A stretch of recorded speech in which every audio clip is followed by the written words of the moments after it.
What if you had your own AI right here running on your computer, ready to answer any question or help you tackle any project? Today, we're going to take you on a journey, a tech quest really, to set up your large language model locally right on your machine. So guys, why set up a local LLM? Alright, first things first, why would you even want to run an LLM locally? We mean, the cloud exists, right? Google is just a click away, but imagine this, you're working on a sensitive project or you're just tired of paying for every little computation. Privacy, convenience, and most importantly, freedom. You don't have to be accountable to some giant server farm somewhere far away. Your data, right there, locked in your system. Feels kinda good, right? Setting up a local large language model or LLM can be highly beneficial for individuals and organizations alike. Let's explain to you in detail why you might consider setting up a local LLM, what benefits it offers, and how it can address various practical needs. Number 1. Enhanced privacy and data security. One of the main reasons for setting up a local LLM is the privacy and security of your data. When using cloud-based LLMs, data typically passes through third-party servers. While reputable providers offer secure environments, there's always a risk when sensitive data is transferred and processed externally. Guys, look at this example. Imagine a medical research team working with sensitive patient data. For them, privacy compliance is critical, and even a slight breach could be disastrous. By setting up an LLM locally, the team can ensure data never leaves the secure internal environment, allowing them to safely use the model for tasks like summarizing patient case studies or analyzing trends without violating privacy standards. Number 2. Reduced latency and faster processing times. Another significant advantage of a local LLM is the reduction in latency, or in simple words, you get your job done in a bam. When you use a cloud-based model, every query requires data to be sent, processed remotely, and returned. This can lead to delays, especially if your internet connection is slow or if the server is busy. Consider a gaming company that uses an LLM for real-time translation or to provide immediate feedback in a dialogue-heavy game. Any lag could disrupt the player's experience. A locally hosted LLM enables real-time interaction without waiting for data to travel to and from a distant server, resulting in a seamless experience. Number 3. Offline access and autonomy. A local LLM offers complete autonomy from internet connectivity, making it accessible in offline environment.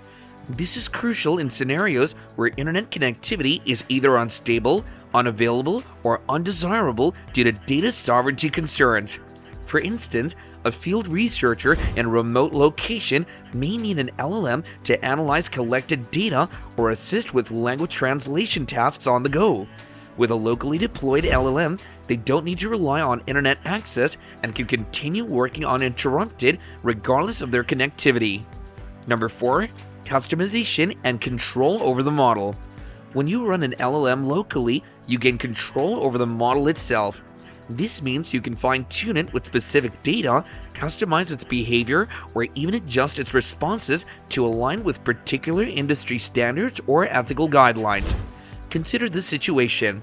A law firm that handles a specific type of legal case might want to fine-tune an LLM with its past case documents. By setting up a local model, they can train it on their unique data, making it more specialized for legal advice and research. This way, it understands the language, context, and nuances better than a general-purpose cloud-based LLM could. Number 5. Reduced dependency on third-party providers. When you rely solely on cloud providers, you're subject to their availability, service updates, pricing, and policies.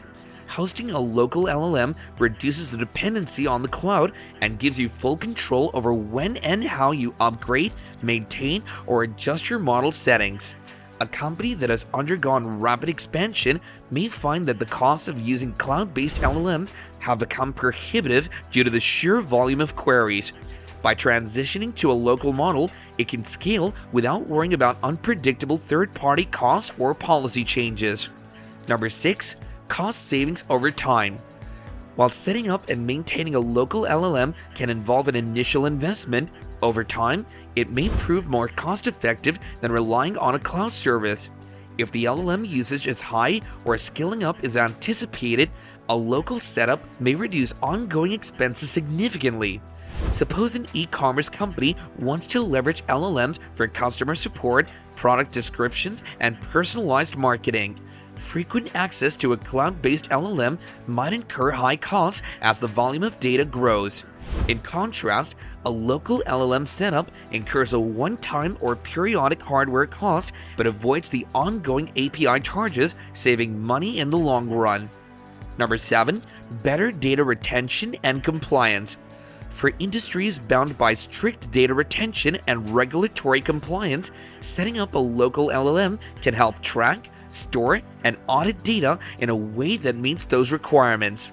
Many industries require organizations to keep data within specific jurisdictions, which can be difficult with some cloud services. For example, financial institutions often deal with sensitive customer information that can't be transferred outside a specific country. By setting up a local LLM, they can ensure that data remains within legal boundaries, maintaining compliance with regulations like the General Data Protection Regulation or GDPR in Europe.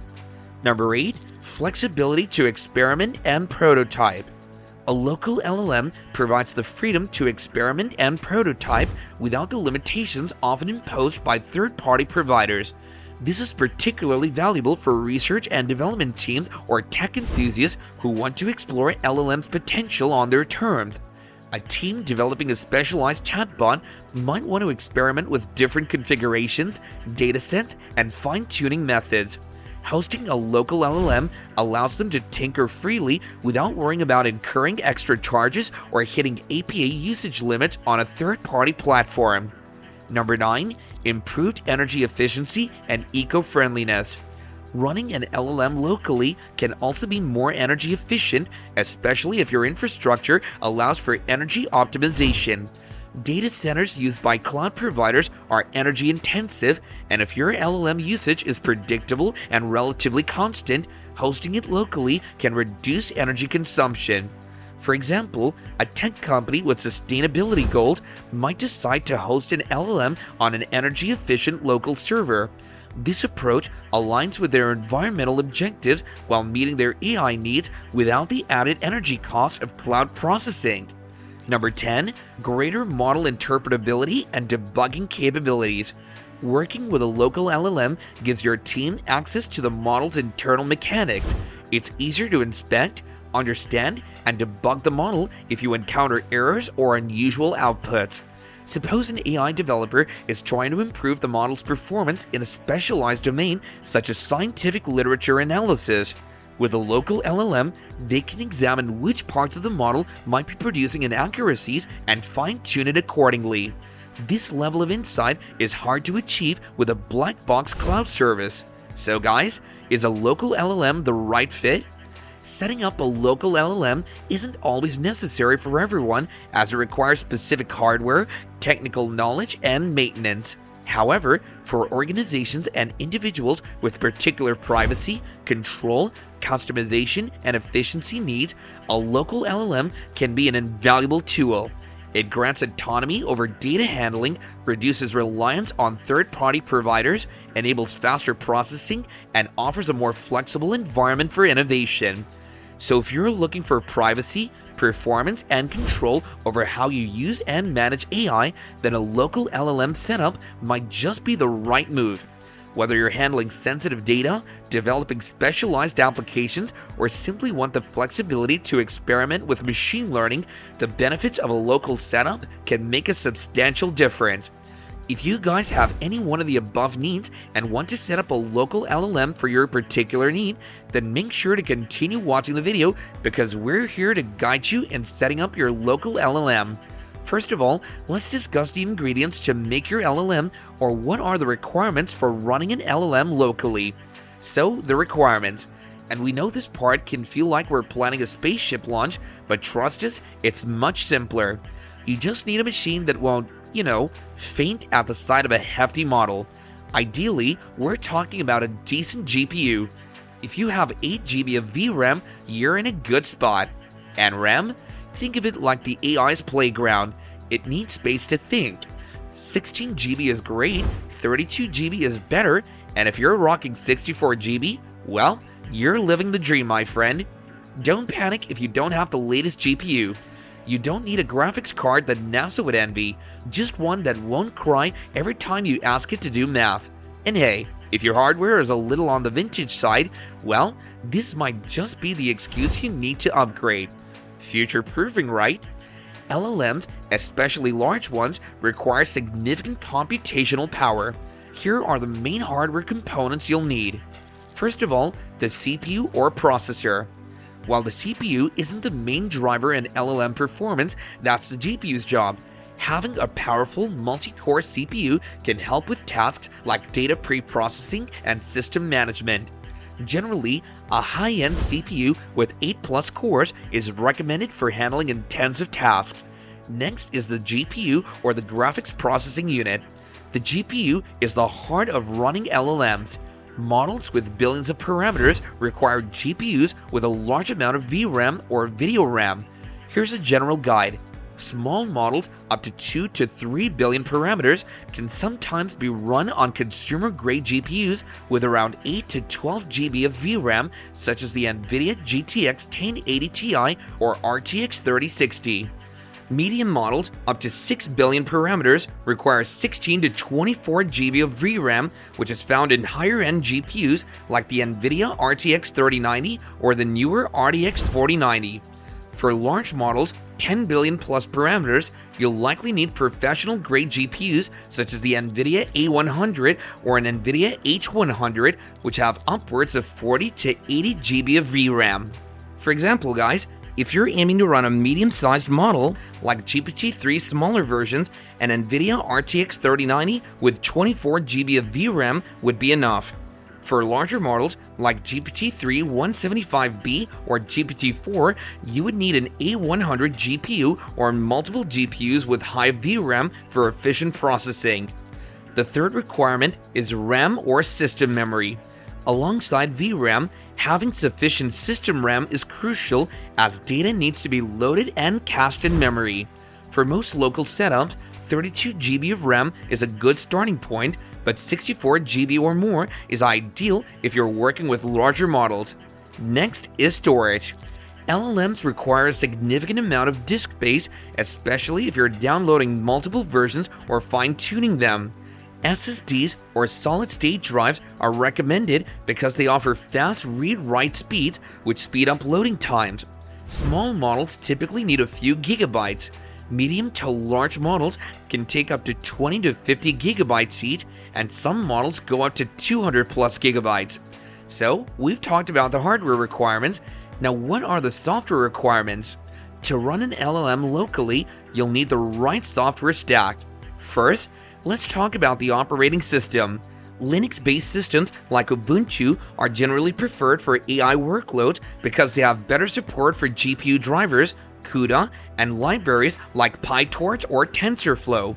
However, you can also set up a local LLM on Windows or macOS with some adjustments. When we open up our command window, then in theory, when you type Python, and I hope this is readable, when you type Python -- version, it should tell you that you have Python installed, and in my case, I have 3.11.4.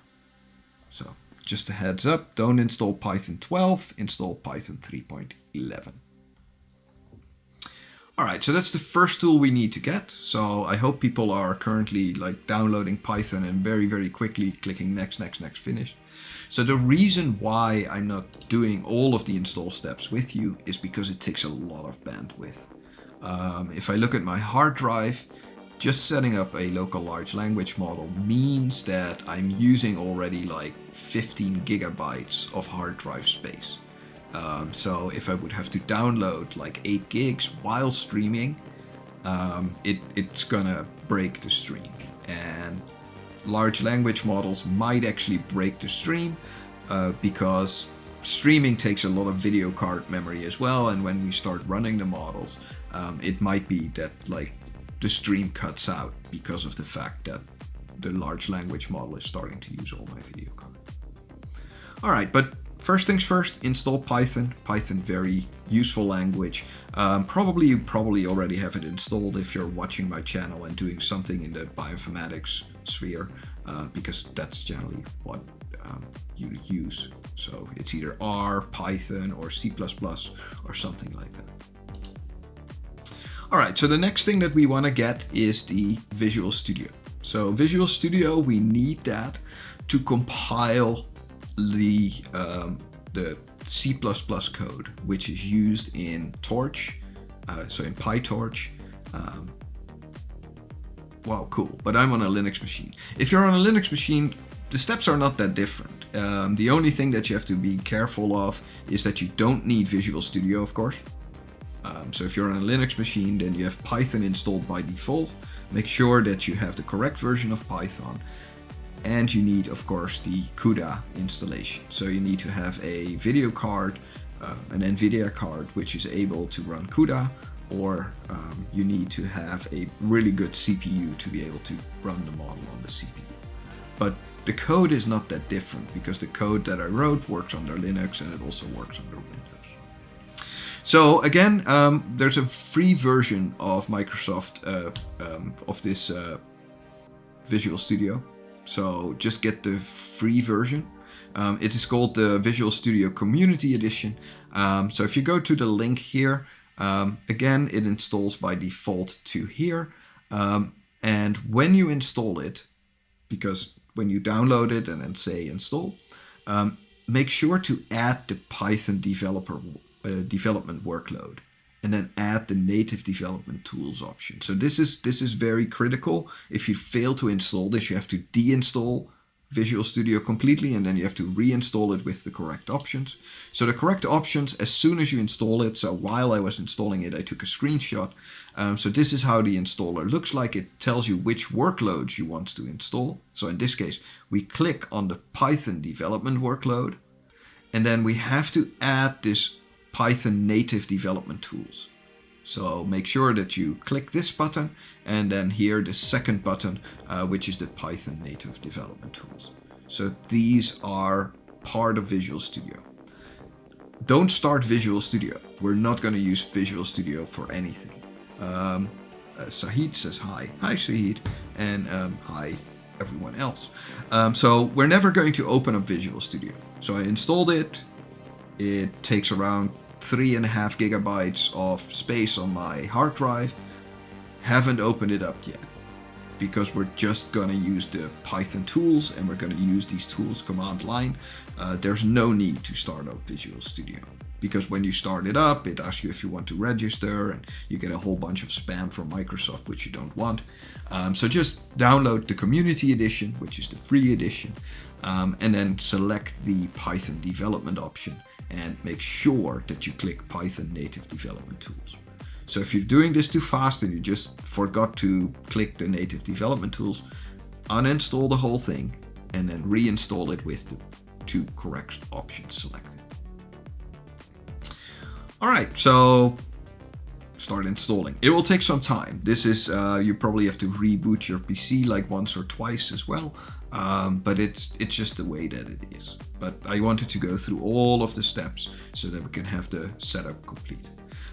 So make sure to select these two options. All right, so the next thing is then to get the CUDA library. So the CUDA library is for NVIDIA graphic cards, and it is available on Windows. It's also available for Linux.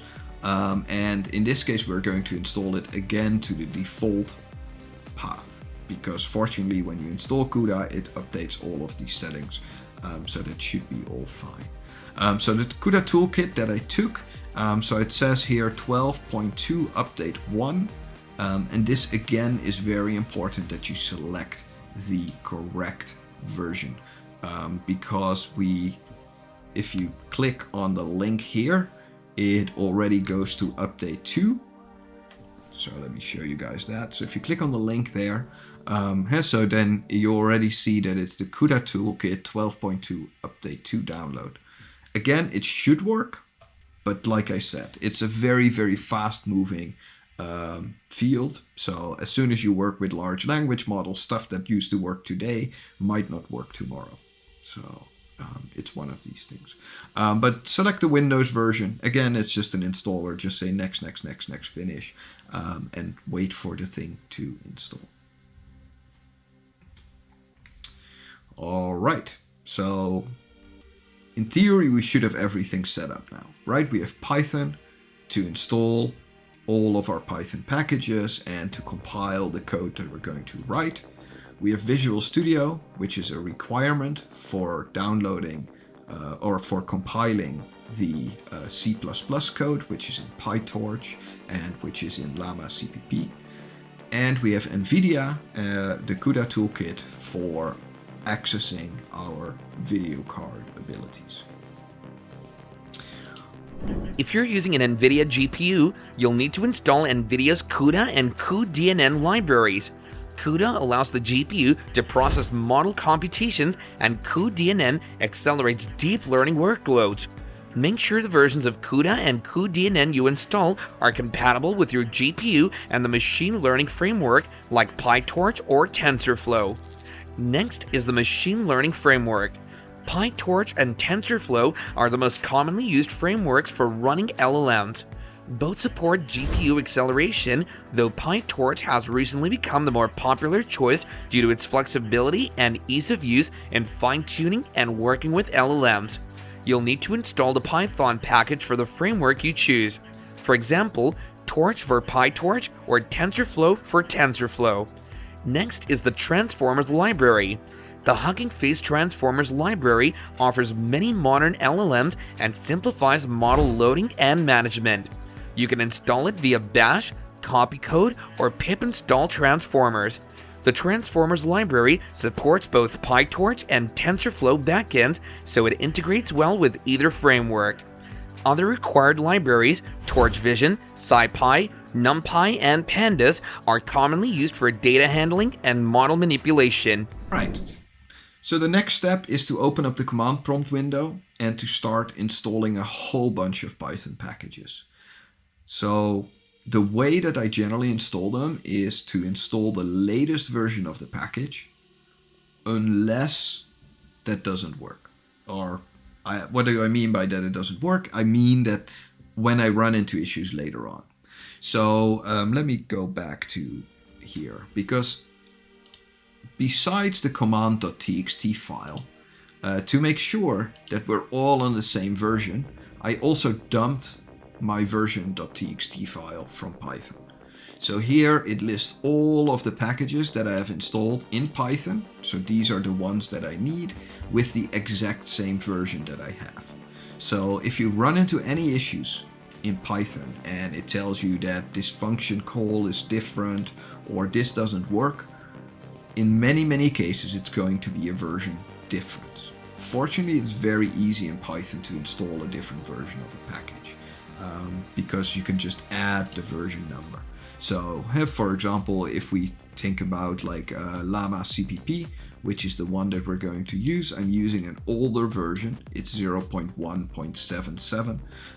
And of course, if you look at the natural language toolkit, I have 3.8.1. So any issues that you run into while coding, when you get a Python error saying that this function is wrongly called or the parameters to this function do not match, it is generally because a new version of a package was installed. And this is just one of these issues with having this fast moving field. Like I said, we're explaining today how to use a certain type of model, and I saw that 4 days ago everyone switched to using a different type of model. So we'll get to that. However, I think that it's still a useful tool and you can very quickly switch out to the different binary representation. It's just that I didn't have time to update stuff because I just came back from a concert/festival. So again, very fast moving field. Stuff that is in this video today might not be valid in like 4 weeks. It's definitely not going to be valid in 4 weeks, but that's how we work. Alright, so what do we want to do next after installing Python, Visual Studio, and installing the CUDA toolkit? Well, we need to install a whole bunch of Python packages. And these packages we need to install either normally, or we need to make sure that they are compiled with the correct version of CUDA.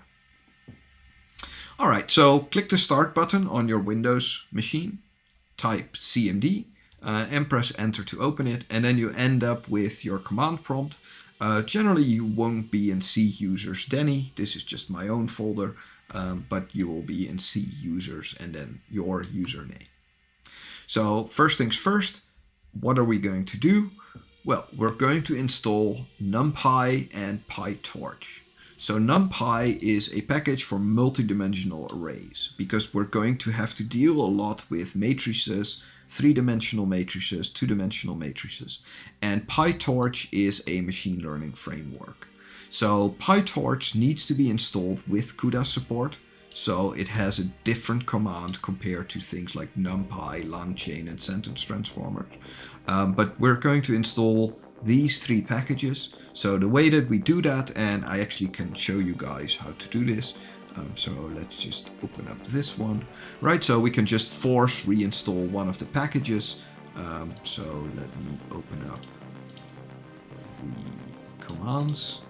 So if I want to install Python, let me see. So, right, and it already tells me that the latest version is installed. But if you want to force reinstall it, you can just say --force reinstall. And then it will do the same thing as it would normally do the first time. So it will download the package. And in this case, the version number hasn't changed. So it starts uninstalling it and then it reinstalls the package. So NumPy is relatively easy.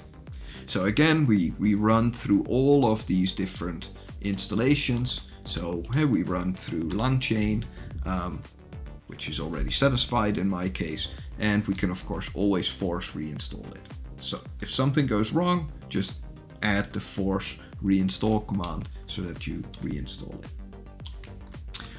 Alright, so let's go back to PowerPoint. So the first 3 are just normal packages, so we don't need to do anything.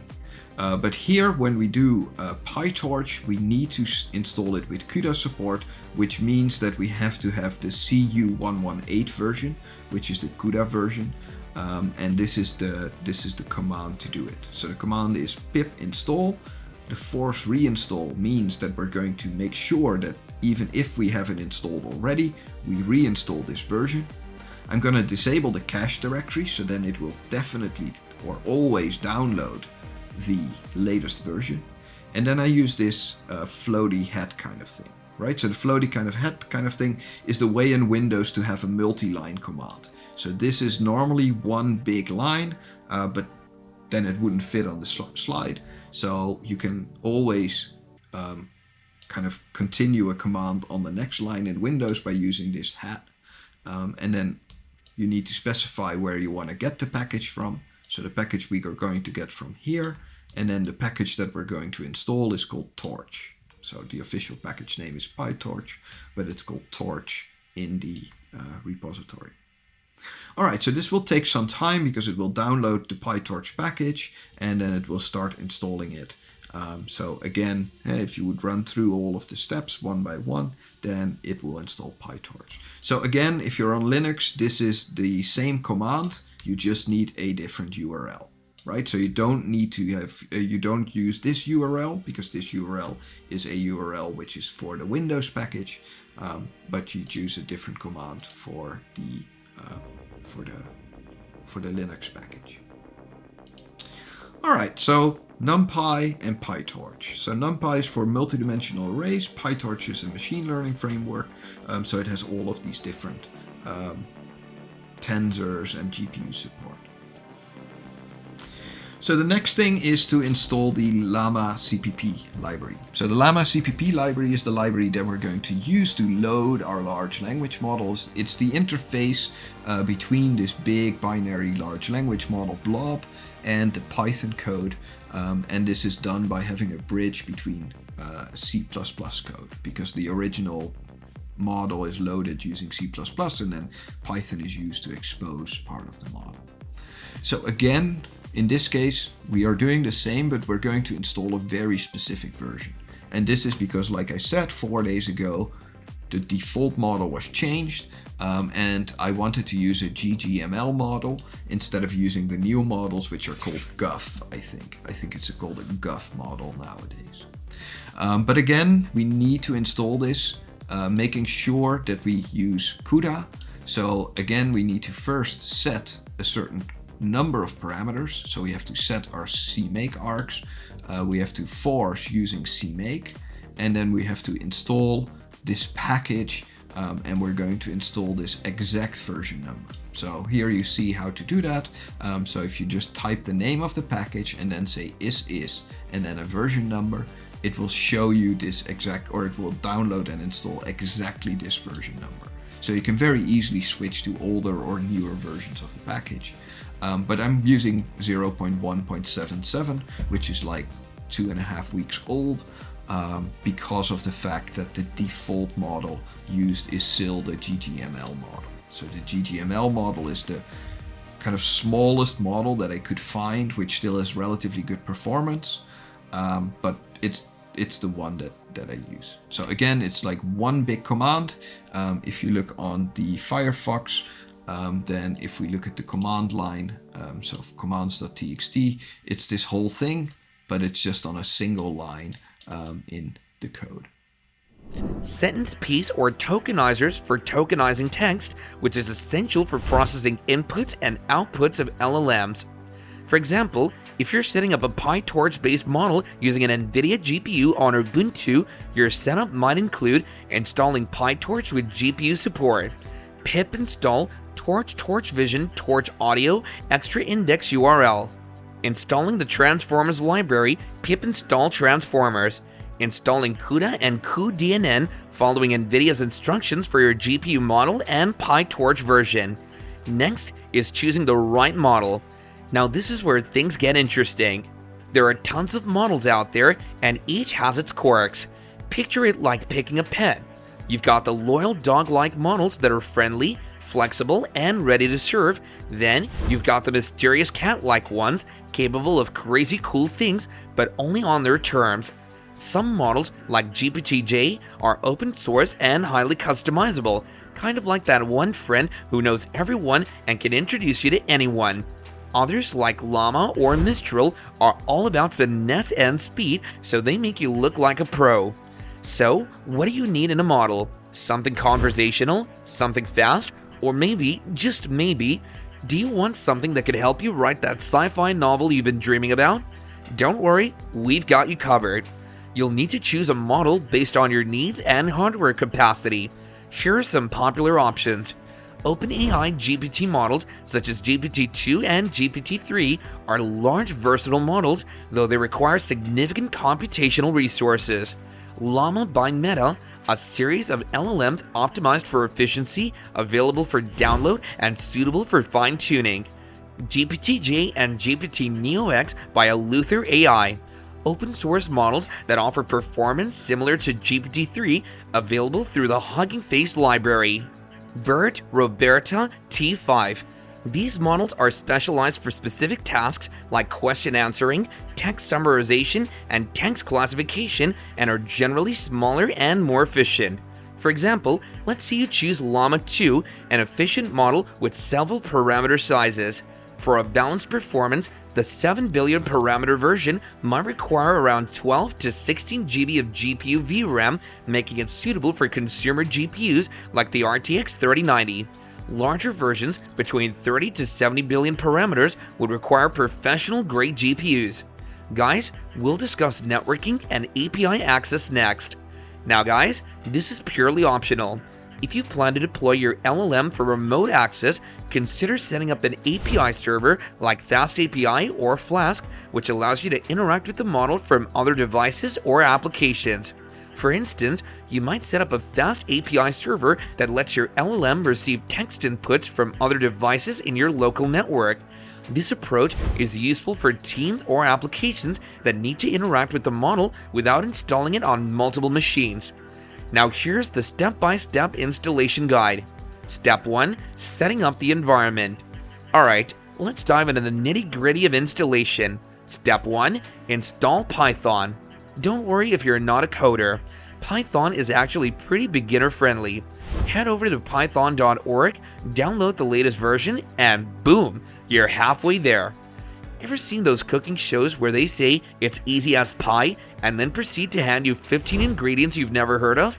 Yeah, setting up Python isn't like that. You just download, install, and, well, let's be honest, hit next a few times. You've got this. Also, have you ever tried installing something before and felt like your computer was judging you? Trust us, Python isn't going to do that. All right. Now it's time to start coding. So, talked a lot already about all of the different things that you need. It took around 40 minutes talking about large language models, but now we can finally start coding and do some stuff into our model. So load in the model, start generating text, start making our Snoop Dogg-inator. But the first thing that we need to do is open Notepad++. So people by now should know that I'm a big fan of Notepad++. Notepad++ looks like this when you open it up, so it's completely empty. So the first thing that we need to do is to start importing all of these packages that we just installed. Right, so we need to import the libraries. So I'm going to import some system libraries like sys, time, torch, and numpy. So those are the kind of big libraries. And then I'm going to import some more specific things from the different language chain repository. Right, so because we installed language chain, so that is those are all kinds of things to deal with large linear models, large language models. So this is the code that we're going to use. And again, if you're lazy, right, you don't have to type it all in. You can just go to the repository, and in my repository, you see a file which is called main.py, and here you see all of the code, right? So you can just copy paste it from here. But I wanted to show you guys how I developed the code. So I want to go more or less step by step. So for that, I'm going to go to Notepad, and I'm going to just first copy paste in all of these requirements, right? Because I'm lazy as well, so I don't want to type everyone. But this is kind of the basic, right? So we need to import all of these different things, and then I'm just going to save this. I'm going to save this in, and I'm going to call this stream.py. So instead of calling it main.py, which is actually the name of the file that we already had, I'm just going to call it stream.py. Alright, so this is our basis. So our basis is here. Do you have any link to get some info on modeling DNA by language models? There's no links like that in the presentation, but I can put it in next time. Number 2, downloading the model. This is the big download moment, folks. Head over to sites like Hugging Face or GitHub. Think of them as marketplaces for AI. Search for the model that fits your needs. Remember, we're looking for something that balances power and efficiency. Got it? Good. Now hit download, grab another coffee, and let it work its magic. Does anyone else get that oddly satisfying feeling when you download something huge? Like you're watching the progress bar and imagining all the potential just filling up your hard drive. Just us? Okay. Step 3, installing model dependencies. Now we're in the home stretch of the setup. Here, we install libraries like transformers from Hugging Face. These libraries are like the seasoning on a great meal. They bring everything together so it actually works. You're gonna love the simplicity here. Just open your terminal and run a couple of commands. And if the command line scares you a little, that's okay. Just think of it as talking directly to your computer. You're basically whispering, "Hey buddy, can you do this one thing for me?" And usually it listens. Next is fine-tuning and optimizing the model. Now if you're still with me, congratulations, you officially have your very own local LLM. But let's take things up a notch. Let's fine-tune it.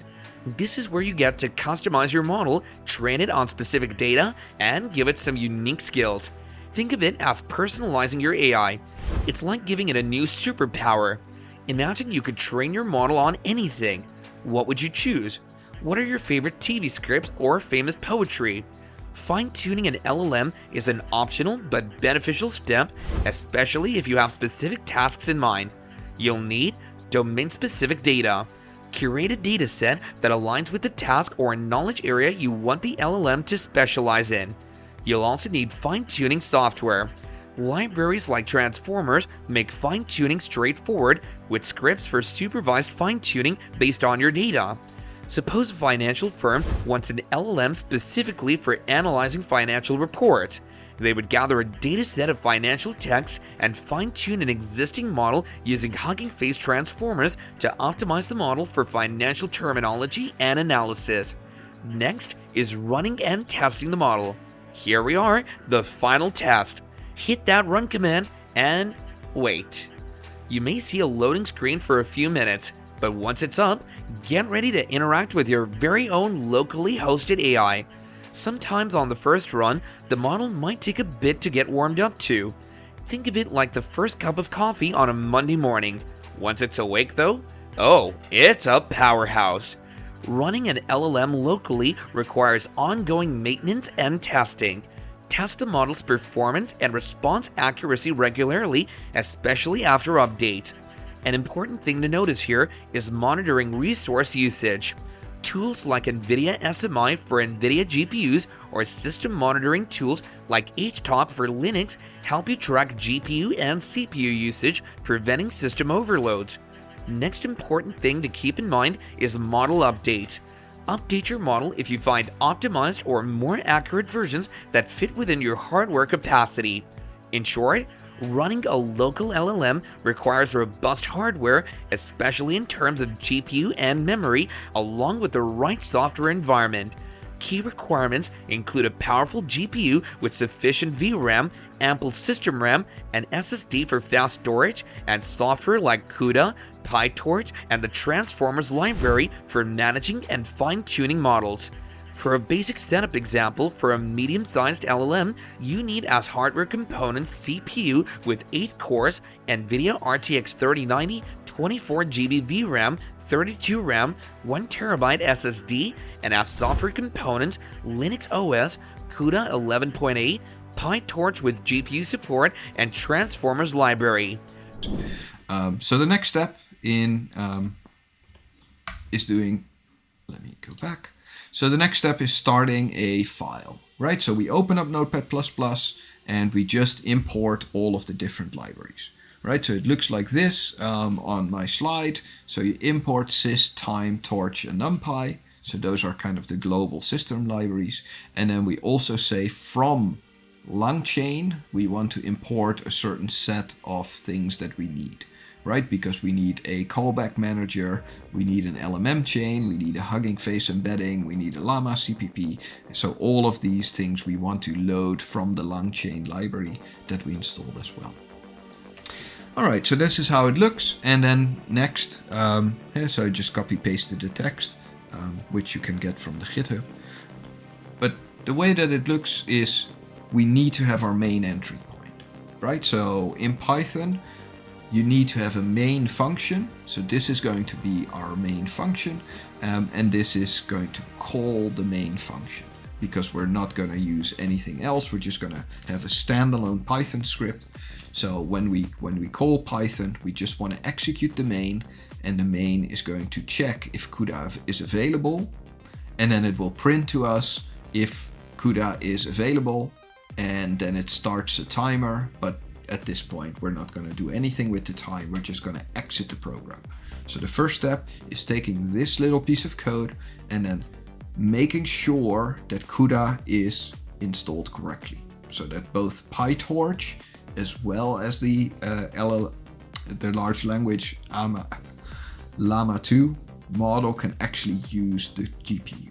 Because if you're not using the GPU, it's going to be bad. Because it's going to be really, really slow and it's going to be really, really annoying because it will use like 10 cores, burn up your computer because you really need to do this on GPUs. All right, so a little piece of code, check if CUDA is available. So here we say the device that we want to use is CUDA. If this is true, and else we want to use the CPU, which we kind of don't want to do. And then we just print saying that the device used for our large language model is going to be the device. So we're going to test if CUDA is available, and if it is, this part of the code will now print device used for LLM, CUDA, and if it's not available, it will print device used for large language model, CPU. Alright, so let's do that. So let's go to our code and add this little piece. So I can actually just type that because I'm not that lazy. So I'm just going to define a main like this. Then I'm going to do 2 spaces, and then I'm going to say device is equal to, different keyboard layout, CUDA, if torch dot CUDA dot is underscore available, and then else I want to set it, wrong keyboard layout, I want to set it to CPU. Right, so the next step is to just print it. So I'm just going to print device used for large language model, and then %s is printing a string, and then I'm going to give this the parameter, so the device, so anything which is in device will be printed at this point. And then that is it. So I'm not going to even bother starting the timer, because we can do that at a later point in time. So the next thing is that if underscore, I'm not allowed to use brackets because it's Python, so it's if underscore underscore name underscore underscore is main, and that also needs to have underscores, underscore underscore main underscore underscore main. So if this is true, then execute the main function. So just a little bit of coding, right? Just to have a very, very basic setup. So the thing that we're going to just do is call into PyTorch, check if CUDA is available, print it out if it is available, yes or no. And we're going to then run the main code, right? So this is just to be able to do Python, and my file is called stream.py. You can name your file anything that you want. So I'm going to go to here, right? So I put it in the right folder. So I'm just going to do Python stream.py, and then it will start loading it, and hopefully everything will work. Fingers crossed. And then it says yes. So the device used for our large language model is going to be CUDA. So if this says CPU, something in the previous steps went wrong, right? Either CUDA was not installed correctly, or it came up with an error here in the whole compiling of the Llama CPP, or something else went wrong, right? So in that case, I would advise you to go to the version part of the GitHub, right? So on GitHub, when you go here, you see versions.txt, and then make sure that you have the exact same versions as listed here, because small version mismatches can mean that CUDA is not going to be able to run or anything. So it is a little bit finicky to get the whole environment set up. As soon as you have the environment set up, don't change it, because it will break. And that's the problem, is that it's such a fast developing field that every like 4 to 8 days, some of the packages will get updated, and then code that used to work doesn't work anymore. But that's just because it's a very hip and popular field. Alright, so let's go back to our code. So this is our basic code. I hope this is readable. It looks a little bit small on my screen, so I'm going to zoom in a little bit. Right, so very basic code. I am going to add the last part. Troubleshooting and some common pitfalls. Let's face it, technology loves a good plot twist. If things don't go exactly as planned, here are some common issues and easy fixes. Out of memory, close a few programs. Dependency errors, double check your package versions. Got a weird error code? Well, Google is still your friend. Or if you're like me, a little Google plus Stack Overflow therapy session can solve almost anything. Seriously, If troubleshooting were an Olympic game, we'd all be medalists by now. Setting up a large language model locally can be complex, and there are several common issues that you might encounter. Now, we'll discuss some of the common issues that you might face. First is driver and CUDA compatibility issues. One of the most common problems involves driver or CUDA compatibility issues. If the version of your NVIDIA driver, CUDA, and cuDNN don't match the requirements of your chosen machine learning framework like PyTorch or TensorFlow, you may get errors or find that your GPU isn't recognized. So, what's the solution? First, check compatibility.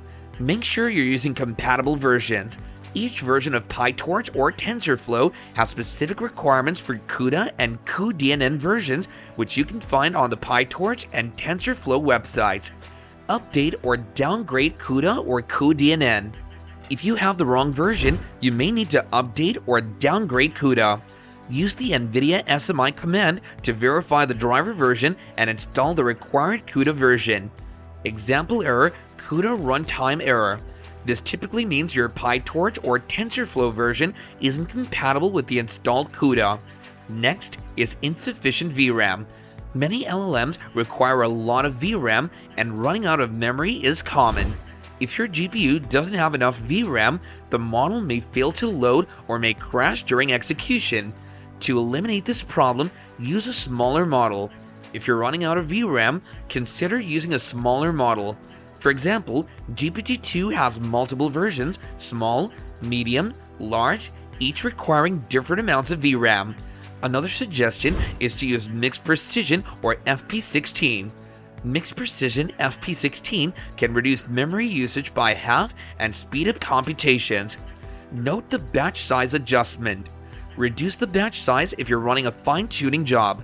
Larger batch sizes require more VRAM. Example error, CUDA out of memory. This is a common error indicating the VRAM is insufficient. Now let's talk about the tokenization errors. Tokenization issues can arise when the model and tokenizer versions aren't compatible or if required tokenization libraries like SentencePiece are missing. The solution is to ensure tokenizer compatibility. Use the tokenizer designed for the specific model. For example, if you're using the GP2 model, load the GP2 tokenizer specifically.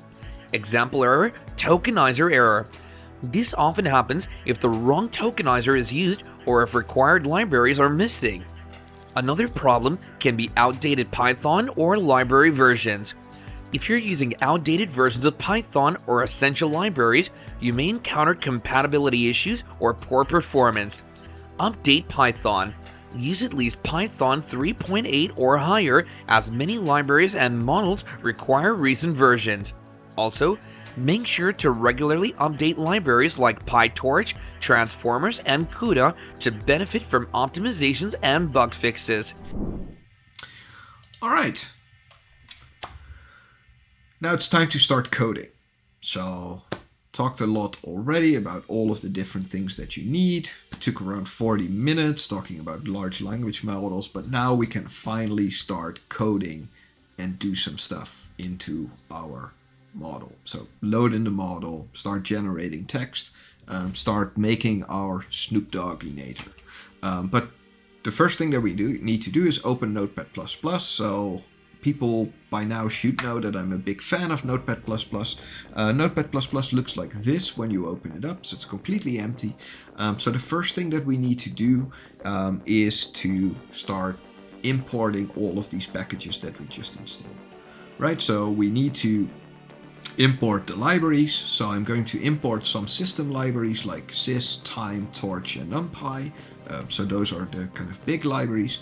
And then I'm going to import some more specific things from the different language chain repository, right? So because we installed language chain, so that is those are all kinds of things to deal with large linear models, large language models.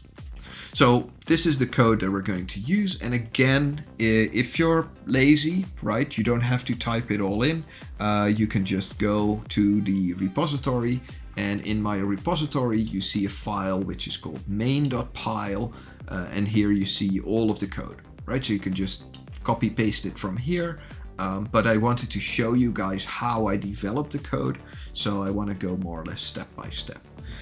So for that, I'm going to go to Notepad, and I'm going to just first copy paste in all of these requirements, right? Because I'm lazy as well, so I don't want to type everyone. But this is kind of the basic, right? So we need to import all of these different things. And then I'm just going to save this. I'm going to save this in, and I'm going to call this stream.py. So instead of calling it main.py, which is actually the name of the file that we already had, I'm just going to call it stream.py. All right, so this is our basis. So our basis is here. Do you have any link to get some info on modeling DNA by language models? There's no links like that in the presentation, but I can put it in next time, because there's different ways that people do it, and one of the ways is good and the other one is bad. So some people retrain a whole network, which is good, and other people just use prompts. So they prompt engineer kind of a standard language model, which is trained on English language to understand DNA. But there are some pretty good papers out there, some new papers that I saw, where they take a large language model and then they train it using either protein or DNA language. What is the last package that we need to install? All right, so very good. Let's take a step back. So the last package that we install is the Llama CPP package, and then this specific version. So if we look at the, let me show you the code, right? So instead of going to the code itself, I just go to commands.txt, and then here, this is the order in which I installed them. So first install NumPy LangChain sentence transformer, and then install setup tools by upgrading it. Shouldn't have to, but might. And then we install Torch, and then the last one that we do is this massive command, which actually goes on and on, but this installs the Llama CPP Python library, and this one needs to be at version 0.1.77 to have support for the GGML model. So it's just taking this whole, and I can actually show you guys, right? Like, why not? So I just go to here, right? I just reinstalled one, but here when I do enter, right? So this is the command. It starts downloading the package, and then it starts like compiling everything. And it actually starts compiling like Ninja, CMake, Wheels, setup tools, and all of these things. But you can see that it just downloads more packages, and then it starts compiling it. So this is the compilation step where it uses Visual Studio to compile the CUDA version. So it's kind of a. Let me move this one a little bit. So, see, that looks a little bit better. But this is just the way that Python packages work. So you can see that it throws you all kinds of, and this is all fine. It's still compiling, and it's successfully uninstalled and then reinstalled. Yeah, so here you can see that actually this version needs a very specific version of NumPy as well. So it's just a Python requirement. But if everything goes well, then it should look kind of like this, where you see that building CUDA object in the middle, and then linking CUDA object, and then install configuration release, and then that should be all fine, and then installing the project, and then it does a whole bunch of additional install, but that's how it works. I've been able to install. Perfect. So if you're able to install all of the packages, then the next part is going to be easy. So then you have everything that you need. Let me actually open up Notepad for you guys. So the next step is doing, let me go back. So the next step is starting a file, right? So we open up Notepad++ and we just import all of the different libraries. Right, so it looks like this on my slide. So you import sys, time, torch, and numpy. So those are kind of the global system libraries. And then we also say from long chain, we want to import a certain set of things that we need, right? Because we need a callback manager, we need an LLM chain, we need a Hugging Face embedding, we need a Llama CPP. So all of these things we want to load from the long chain library that we installed as well.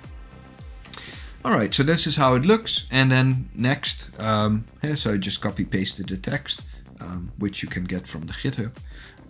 But the way that it looks is we need to have our main entry point, right? So in Python, you need to have a main function. So this is going to be our main function. And this is going to call the main function because we're not going to use anything else. We're just going to have a standalone Python script. So when we call Python, we just want to execute the main, and the main is going to check if CUDA is available. And then it will print to us if CUDA is available, and then it starts a timer. But at this point, we're not going to do anything with the time. We're just going to exit the program. Example error, syntax error. This may happen if you're using an old version of Python. Another common problem is insufficient disk space. Large models can take up considerable disk space, and running out of space mid-installation or mid-download can cause errors. To eliminate this issue, clean up cache. You can clear old model versions in the Hugging Face cache to free up space. Also, use external drives. Consider using an external SSD if you're limited on internal storage. Next can be permission issues in installation directories. Permission errors may occur if you're installing libraries in system directories or if certain files are protected. And the solution? Use virtual environments. Virtual environments allow you to install libraries without needing admin privileges. Example error, permission denied. This often happens when trying to install libraries globally without sufficient privileges. In short, setting up a local LLM involves careful consideration of hardware compatibility, library versions, and installation requirements. Here's a quick recap of solutions for each common issue. Check driver CUDA compatibility. Ensure sufficient VRAM or optimize memory usage. Verify download integrity and storage capacity. Avoid dependency conflicts with virtual environments. Optimize performance with efficient models and FP16. Ensure CUDA is recognized by PyTorch. Use the correct tokenizer for your model. Keep Python and libraries updated. Manage disk space carefully. Resolve permission issues by using virtual environments. By following these troubleshooting steps, you can resolve the most common pitfalls and ensure a smoother setup and performance of your local LLM. And now that you've got your model up and running, the possibilities are endless. Use it to brainstorm ideas, help you code, write poetry, maybe even draft a love letter. We won't judge. With an LLM at your fingertips, you're limited only by your imagination. And hey, don't forget to share your experience. Let us know in the comments how you're using your local LLM. There are no bad ideas. Well, okay, maybe some, but that's half the fun. Alright, that's a wrap. We hope you're feeling empowered to set up your own AI right on your computer. Don't be afraid to experiment, and remember, it's all about learning and having fun. Give this video a like if you enjoyed the ride, and subscribe for more guides on bringing AI into your everyday life. See you next time.